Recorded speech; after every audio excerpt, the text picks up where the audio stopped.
Hi everybody, my name is Lisa and thank you for watching my very first Flosstube video. My dog's already making an appearance. This is Ruby. I don't know if you can see her in the frame, but she's probably going to be close to being on my lap for this whole thing. But not only is this my first Flosstube video, it's my first YouTube video ever, so please bear with me a little bit.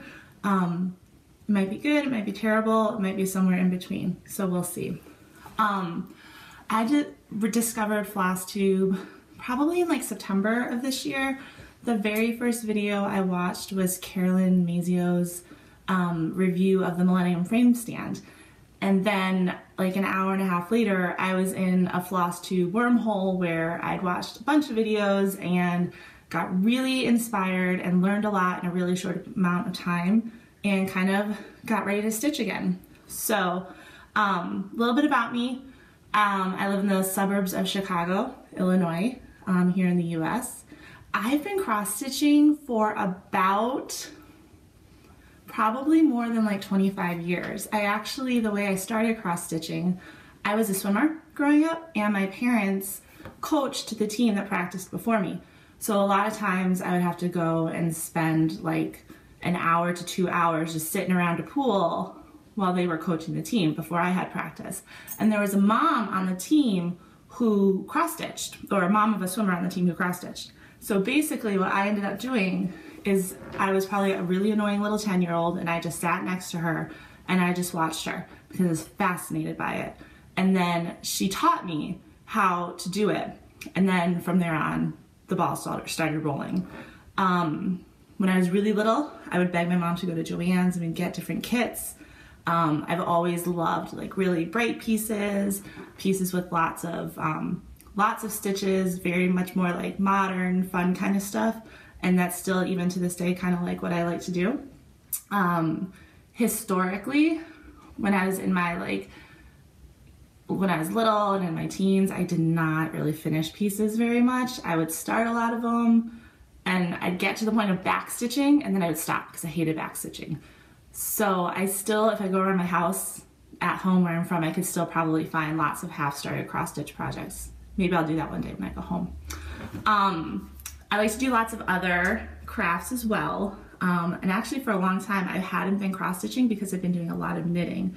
I had a lot of friends who had babies, so I had a lot of baby blankets, and I did a lot of winter hats and all that kind of stuff. So knitting took up a good chunk of my time up until this year when I started cross-stitching again. And I pulled out one of my old whips, started working on it, and then just started looking at patterns and watching Flosstube, and I was like, all right, I'm all in. This is what's happening again. So with that being said, I've got a couple things to show you guys. First, I'm going to show you a piece that I finished recently that I started in October. I'm going to show you my 2 current whips, and then I'm also going to show you kind of what I'm planning on starting for this year. So sit back, relax, I hope you like it. So the first piece I finished, or my first finish I should say, was a piece that, a pattern I found on Etsy from DoNa Stitch, D-O-N-A Stitch, is their shop on Etsy. And it's just really modern, bright, fun, kind of cartoonish takes on fairy tales. And so I saw the pattern, I was like, I need to do this. I need to do this for my niece's bedroom. She's 3 years old, she has a bright purple bedroom, loves Disney princesses, so I was like, I'm doing it.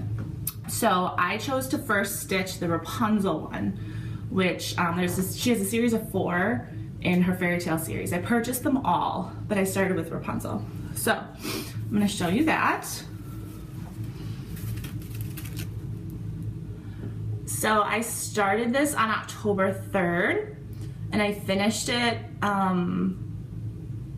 Sunday, I think? Yeah, last Sunday, so a week ago. Pretty much worked on it consistently for the whole time. I'm kind of a 1 whip at a time kind of girl, but that may change this year a little bit. I did it on 18 count Aida, and I just did it with the colors that were called for DMC. So I thought it came out really good. The purples in here, like in Rapunzel's dress and that big kind of medallion in the middle, and in the tower are gonna like match my niece's bedroom perfectly. So she's really excited about it. Every time I talk to her, she's like, Auntie Lisa, have you finished my picture yet? Is my picture done? So I need to wash this, mail it, and send it off to her. But that was my first kind of quick finish for 2016 because even though I worked on it most of 2015, I finished it just a week ago. So I really like how it came out. A lot bigger than I anticipated though. Initially I was going to stitch all 4 patterns for her bedroom, but now seeing how big they are, I think I might only do 2 because she doesn't have that much wall space. Okay, so another whip I've been working on. I've been working on this on and off for years. This is the one that I pulled out probably in the summertime when I kind of started to feel like I wanted to cross stitch again and I wanted to take a break from knitting. So the pattern came from this leaflet that I bought years ago called Butterfly Fairies by Leisure Arts. And I chose to do the one on the back. So I'm doing the Sleeping Fairy. Again, I was drawn, I like the colors, I like pieces that have more full coverage. Not thrilled with the back stitching on this piece, and I always thought you had to save back stitching for the end, and now I'm realizing as I'm watching you guys that I probably should have been back stitching this as I've gone along, because I've done a lot of the stitching, but I haven't done any of the back stitching, so we'll see if I ever get around to that. So this one, it's a little dirty because I started it in a hoop and then I started doing it on a scroll rod frame. Regardless, it's gross, it needs to be washed, don't judge me. But that's kind of how much I've done so far. So all of her 2 wings pretty much, start on her body, all the sun. I'd say I probably have like less than half to go. But again, the back stitching to me seems really daunting and I'm not really looking forward to having to do any of that. So, ooh. I've been picked her up for a while though. I've got a lot of plans for 2016. I joined the Stitch Mania Facebook group, so as a result, I've got a lot of stuff I want to start. So I'm planning on doing the year of starts, but only starting 1 every month with maybe a couple extra in between. So with that being said, let me show you my first start for 2016. I was so excited to start this piece. I purchased this pattern probably about 4 to 5 years ago. And I was like, all right, this is gonna be my start for 2016. I'm so excited. I had it all kitted up. I sat down to do it on New Year's Day and I didn't have scroll rod bars long enough. And I was super annoyed at myself. So it got delayed a little bit. I started it on Friday, so 7 days later, not too late. But this is the pattern. It's called Rue Montargis. My French is terrible, it's been years. With flags.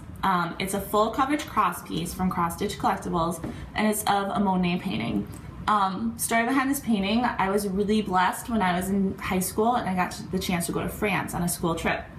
And one of my favorite places that we went to was the Musée d'Orsay, which, if any of you know about the Musée d'Orsay, historically it houses a lot of the French Impressionist paintings. So a lot of Van Gogh, Monet, Degas, Renoir, you find them there. It's an awesome place. It was my favorite place on the whole trip. So this was a painting there, and it was my absolute favorite painting that I saw there, which is totally weird because, like, you know, you think Monet, you think water lilies and beautiful landscapes, but there was just something about this painting. I love that the colors were a lot different than what he usually did. And, you know, when you look in here, you see all these little people on the street. Like, it's like they're having a party. But when you look up close, it's literally just dots of color, and you have no idea how that can possibly translate to looking like people, or how he knew to paint that. So regardless, I loved it. So finally, I started it on Friday. So this is my first time parking. I had never even heard of parking until a couple months ago when I started watching all you guys. It's my first, a couple other things I didn't learn about until I started watching you guys. Needle minders, I had no idea those existed. Hades, I had no idea those existed. I didn't know the term whips or anything like that. So I've been learning so much and trying a lot of new things. I'm really excited about it. But it's also becoming a bit of a problem because I'm buying a lot of stuff. So that's fine. But this is what I've started with. So I've just got this kind of little top corner done. This is like a building here, and then a lot of this is going to be sky. This, I worked on it Friday night. I worked on it Saturday night, or Saturday most of the day. please don't mind the really messy threads. I'm still trying to figure all that out, but there's a lot of colors in one little area in this piece. So I'm hoping that once I get into the sky, it'll kind of calm down a little bit. There won't be as many colors, but I like it. It's gonna take me years, like years to do. So we'll see what happens, but that's my first start of 2016. Okay. I'm also gonna start, so I'm actually starting more. I decided with the Stitch Mania group, I was like, okay, you're gonna do one, you can do the year of starts, but you can only do one a month because that's a lot. I work full time. I don't have tons of time to stitch every weekend or, you know, every day. So I didn't want to get super overwhelmed with tons of different projects going. I don't do a rotation yet. I tend to be a one project at a time kind of girl. I'm thinking my plan is to pretty much work on one project. Whichever project I start that month is going to be the one that I'm going to work on mostly for that month. Because again, I don't get burnt out. I like to stitch on one project at a time. That's just kind of my preference. I am going to be starting the Clouds Factory stitch along and the Frosted Pumpkin stitch along. So I'm actually really, as soon as I'm done with this, I'm going to start the Clouds Factory one. So I am going to kind of let myself do those. I'm a pretty fast stitcher, I think, so I feel like I can get those done in like a weekend or just like one weekend day if I really spend a lot of time doing it. And then from there on out, it's going to be one project a month. So let me go, I have all my pictures printed out for you. I'm going to show you kind of what my plan is to start, and then that'll be that. So the first one I'm going to do is actually a pattern that I've stitched before. Again, sorry about my dog. She just kind of, I think she thinks I'm talking on the phone, and whenever I'm talking on the phone, she wants to be involved in the conversation. So she might pop up from time to time, but sorry. So again, this first one is this one I'm going to plan on starting in February. This is one that I have done before. I actually did it for my sister, and I'm doing it again for her because this is not to sound sappy or anything, but her apartment was destroyed in a fire a couple of years ago, and so she lost this. And like my mom had gotten it framed real nice for her, so it looked really good. So I want to do it again for her to kind of replace the one that she lost. She went to the University of Virginia, or oh my gosh, she's gonna kill me for saying that. She went to Virginia Tech University. So this is a hokey bird. It's a mascot for Virginia Tech. It is kind of classified. For those of you who don't know what a hokey is, it's considered a turkey on steroids. So I'm gonna do this again. I think this time when I do it though, I'm gonna do it probably, I think the pattern initially was an 14 count, came with the kit. Yeah, 14 count Ada. This time I think I'm gonna do it on like a cream even weave, just because I think it'll look better. I think I'm gonna do a smaller count too, maybe like a 32, so it has better coverage. And then I might change out some of the fonts, just to make it a little, I don't know, just better. But that's my plan. This, I remember when I stitched it the first time, it's literally, I think 3 colors. It's, well, 4 colors. It's burgundy, burgundy, orange, white, and black. And I think when I stitched it the first time, it literally took me a weekend. So I'm probably gonna do, I'm guessing this one's gonna stitch up really, really fast, and that'll give me more time to work on kind of my Monet that I just started this weekend. But I'm excited for that. So that's project number 1. Dog got dog hair on me all the time. Okay, the next one we're gonna do is another one of the DoNa cross stitch series. This is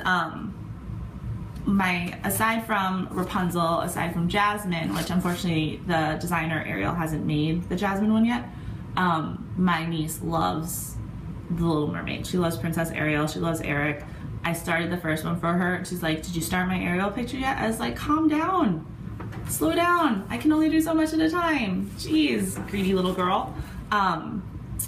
So I'm gonna start the second one, which is the Ariel, which is Little Mermaid, which has got the ship, it's got Ariel and Eric, it's got some fireworks, just a lot of fun, bright colors. Again, these, even though they're pretty big, they stitch pretty quickly because there's not tons of color changes. So you can do a huge chunk of colors at one time, which I like. Again, I'm gonna plan on doing this on the 18 count Ada just to keep it consistent with the one that I did before, so that when my sister decides to frame them for my niece, everything looks uniform and consistent. So that's gonna be March's start. Can you tell that I like to do things to like give as gifts to lots of people? You know, I only have so many walls in my house, and I can only have so many things that I can put up at a time. So a lot of the ones at the beginning of the year, I'm trying to start at the beginning of the year so that I can give them as gifts for birthdays later in the year. So this next one is another one for the same sister that I'm going to do the Virginia Tech one for. So she loves nutcrackers. She has a massive nutcracker collection. She's been collecting them since she was probably like 10, 11, 12 years old. So she's got tons. So I went to my local LNS, which again, until I started watching Flosstube, I didn't even know I had an LNS, and it's not totally local. It was about an hour drive from my house, but I'd heard really good things about it from some other Flosstube videos, so I decided to drag my mom out there one time when she came to visit me. And it was kind of super overwhelming, but so I kind of didn't spend as much time as I thought I would, but at the same time I didn't do as much damage as I thought I would. I have to plan on going back maybe a little bit, maybe in the springtime, to just do like a bigger shopping trip and really kind of decide what I want to get. It's called Welcome Stitchery, and it's in Crystal Lake, Illinois. And that's where I picked up this pattern. It's called Nutty Paradise from Turquoise Graphics and Design. And basically, it's just nutcrackers. This is gonna be a big deal for me for a couple reasons. By the time I'll do this, I'll have stitched on a couple even weave and linen projects, which until I started watching Flosstube, I never even thought about doing that. I didn't think there was any way I could possibly do it. But I'm gonna start one today, so I'm excited about it. This is also gonna be my first project that kind of uses some different specialty threads. It uses some Whisper fuzzy threads for the beards, for each nutcracker, and also for the wreath. This is also gonna be my first project that involves beading. I've never thought about beading before. I don't know why I'm so nervous about it. I probably am gonna like it better than French knots because I hate French knots. I think they always come out terrible and I just don't know how to do them, even though I watch tutorial and instructions after instructions on them. But I'm excited for this one. I think she's gonna like it. It's not super big, so again, I think it's realistic that I could do it in a month or two and at least do it in time to give for her, possibly frame it myself for Christmas for her. I framed a couple other pieces that I just had stitched long ago that were just sitting kind of in my stitching collection. And I watched some tutorials and I framed those myself for Christmas for some presents, and they came out really good and it wasn't that hard. So I think, you know, if I do this one and complete it, I can probably get it framed and give it to her. Either her birthday's in October, and then either for her birthday or for Christmas. Maybe for October though, because then she can hang it up at Christmas, and I think she would like that. Okay, this next one's for me, finally, something that I want to stitch and I want to keep in my house. I love the 12 Days of Christmas. I collect some figurines that are a 12 Days of Christmas theme. So I've been looking for a 12 Days of Christmas pattern. And again, because I'm tend to be drawn to things that are a little bit more modern, a little bit brighter in colors, I picked one from Satsuma Street. So it's the 12 Days of Christmas from Satsuma Street on Etsy. I'm gonna try to link some of these digital ones that I have. I'm gonna try to link them down below. I don't know how successful that will be though, because I've never dabbled in the whole YouTube uploading situation before. So if it's not there, I'm sorry. But we'll see. I'm gonna stitch this. It comes in two, when you order the pattern, it comes in two versions. You have one version which is ornaments.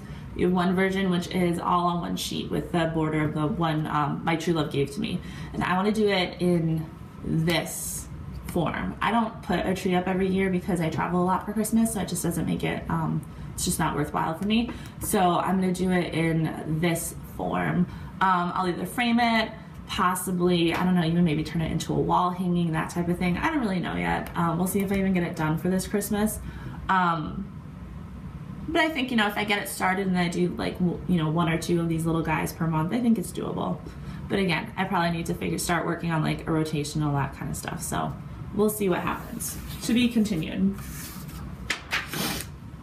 Okay.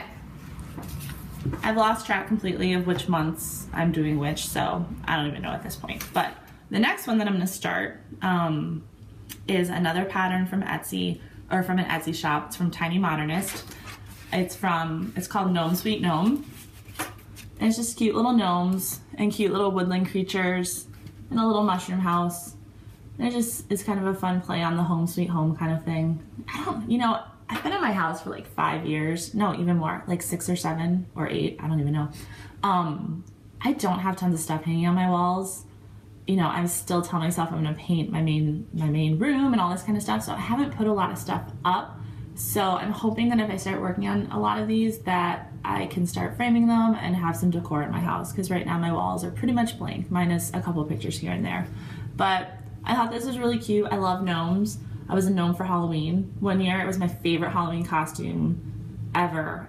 For those of you who've gone out on Halloween, like when you're young and you're in your 20s and it's still like fun to go out to bars and stuff.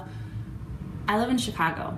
It's cold on Halloween a lot of the time, and Halloween isn't usually, your costumes aren't usually cold friendly. This was the best, it was the warmest I've ever been. It was the most comfortable I've ever been on Halloween. So, gnome costume, it's a good one, think about it.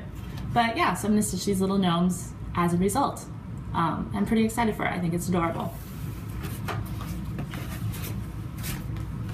Okay, this is another one I think I'm gonna give to my sister. I have 2 sisters, by the way. I have one who's married with 2 daughters and my other sister. So my one sister is getting the Nutcracker in Virginia Tech. The other sister is getting the 2 pieces for my niece. And then I think I'm gonna do this one for my niece's bathrooms. They have a cute little mermaid theme in their bathroom. So it's another Satsuma Street. It's Mermaid Lagoon, which I think is super cute. I like the colors. I'm thinking, ooh, sorry about my phone. I'm thinking I might change out the actual mermaid colors a little bit. Maybe do something more like in a, like different shades of turquoise, or maybe like some pinks or corals. I don't know. I like the blue, but I feel like it's just kind of a lot of blue in this pattern, so I might switch it up, but that's a long ways off before I even get to start this, so I have lots of time to think about it. I think for this project too, I'm also gonna dabble in hand-dyed fabrics, which I've never done before. So I think I'm gonna look for some really pretty hand-dyed fabric pieces, maybe in like a dark like sea blue, or like a dark turquoise, or even like a dark purple, something like that. So if anyone has any suggestions for some good colors that they think might look good with this, by all means, you know, feel free to leave me some comments so that I get some ideas, because it's so overwhelming once you start looking at the whole hand-dyed fabric situation.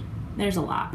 I've been watching Katie, the Queen of Starts, so I know there's a lot of hand-dyed fabrics.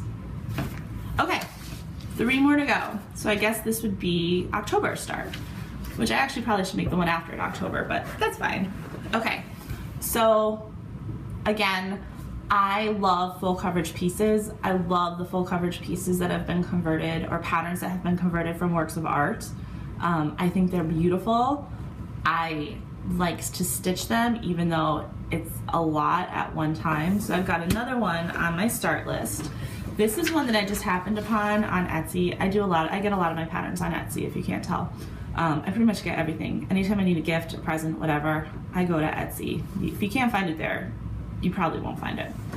I have no idea who this painting is by. I really just found it because I love lilacs. Where I grew up, we had lilac bushes kind of all around our house. I think they're beautiful.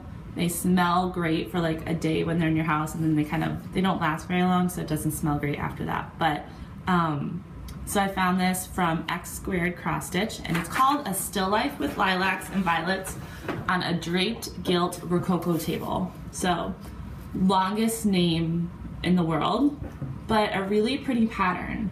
I bought the floss for this because it needed so much a couple months ago when Joann's was having a sale, even though I don't have any bars long enough for it, so that's why I'm waiting till the end of the year, because I've got a Millennium frame on order, and I've got some 30-inch bars which will work for this. So I'm gonna wait for that to come in, and we know that will probably take a while. I love the colors. I love the purples and the fuchsias and the lilacs. I love the greens. I love, like down here, this like tablecloth that's like draped on the table has a lot of like reds and blues in it, even though it's very, very faint, but it's kind of like the lilac petals that have fallen, and so it's so pretty, and I'm really excited for this. Again, I'll start it and I'll be working on this, you know, this little corner of like black and green for years before I even get to any of the fun, pretty colors, but I think it's gonna be good. It'll be fun. I'll get there eventually. It'll take me a while, but I'll get there eventually. Okay, I lied. I've got 3 more. Okay, this next one is another one that I picked up, or actually these next 2 are 2 patterns that I picked up from Welcome Stitchery. Again, I was so overwhelmed when I went in there. I mean, you'd have to spend hours searching through each pattern area. I just happened to find this one really quick and I thought it was pretty. I thought it was kind of modern. It had a lot of bright colors and it was kind of like more like a fuller coverage without a lot of back stitching or any of that, you know, annoying stuff that I don't like. And what's cool about this is I love the way it's framed and matted on the cover. I don't think I'll ever be able to do that, but I might, if I find a good framer, be able to do this. It's from Glendon Place and it's called Pretty Pumpkins. And it's designed by Cheryl Granda. So that's what it looks like. Lots of fun oranges, lots of fun greens. Again, you know, I feel like when things are fuller coverage, I feel like they tend to go faster for me because I'm not always starting and stopping and starting and stopping. So hopefully this won't be like a super long stitch, but we'll see. I'll probably do this, it calls for a 32 count linen. I'll probably do this on either linen or even weave. I'm a little bit intimidated by linen, I'm not gonna lie, because of the inconsistency sometimes in the widths or in the individual threads that are woven in. But we'll see, you know, how much practice I get doing Frosted Pumpkin and Clouds Factory on linen. I might get good at it by the time I start this one. But I just think it's really pretty. Again, just, you know, something holiday related that I can put up and just enjoy. Because I don't decorate a lot for holidays, so I want to have some different things that I can start decorating for holidays. Okay, 2 more. This is another Welcome Stitchery one. So I live in Chicago, or the suburbs of Chicago, but I'm originally from Connecticut.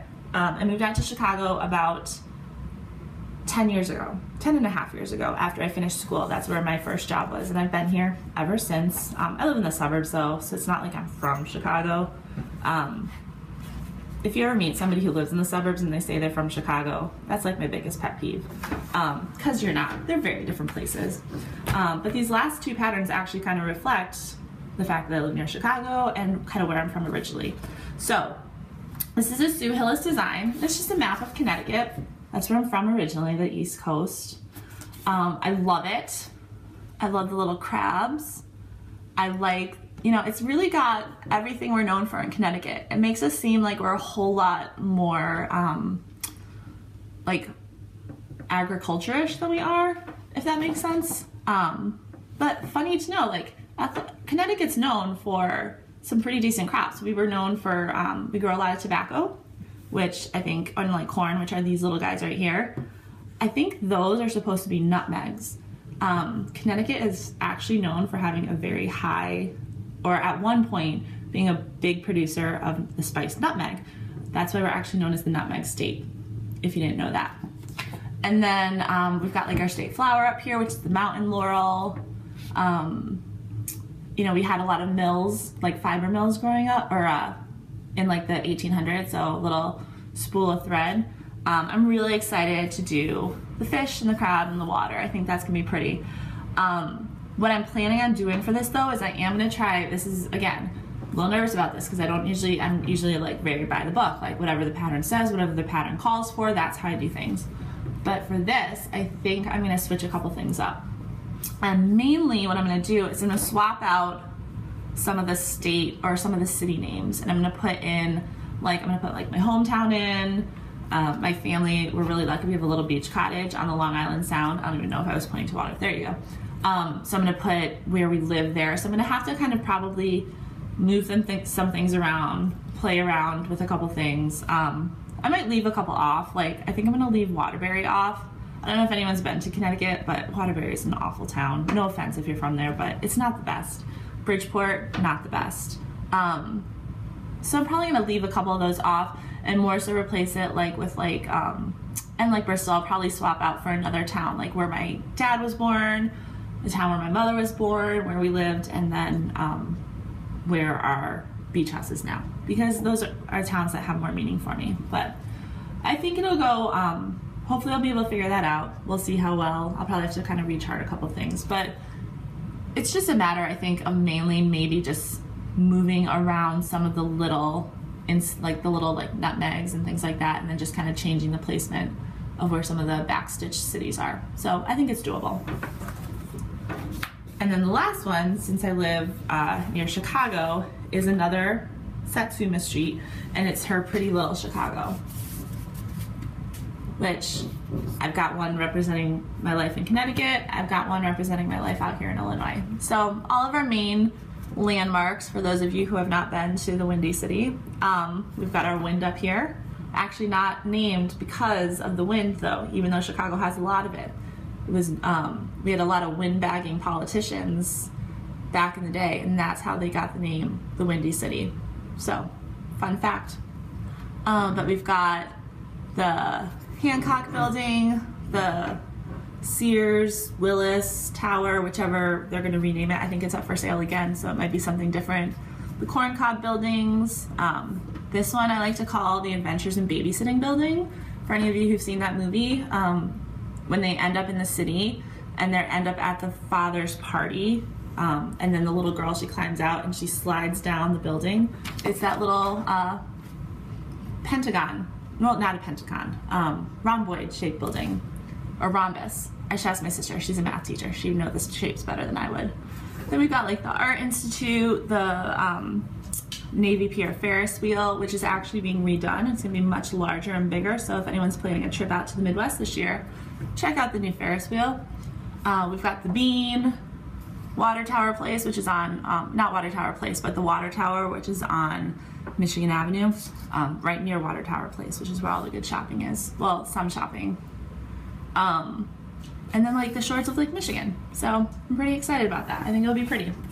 Again, I think that one can, you know, it's not super big, so I feel like it'll, if I dedicate a month to a lot of these projects, I think that I'll make a lot of progress in a month. Just knowing how I stitch and knowing how, you know, I don't have kids that have, you know, that take my attention. I just have my dogs, which from time to time need a little attention, and then just working. So I can get a lot done in a short amount of time. But those are my plans for 2016. I want to thank you for bearing with me and watching this video. I apologize in advance if it's terrible, because again, this is my first time, so cut me a little slack. Other than that, my hope is that every month I'll pop on here and just give you a little update on my whips and what I've started and kind of what progress I made from the month before. So shorter videos than now. But you know, I'll probably delve into some of those like different tags that everyone does and show you like what I've got in my stash. I don't have a huge stash, but I've got some different patterns that I've acquired throughout the years. And you know, I've got some projects that I finished that are just still sitting up in like my Rubbermaid tote where I kind of keep everything, which I have never gotten around to framing or things like that. But who knows? You guys have been inspiring me like crazy, so I think there's a good chance that I'll start framing some of those things and turning them into fully finished objects and all that kind of stuff, or FFOs as everyone likes to say. But again, thanks for watching. I hope everybody has a great day. Have fun with everyone who's doing the Clouds Factory. I got so excited when I saw what the pattern looks like. I think it's gonna look really good. And I will talk to you all later. Bye.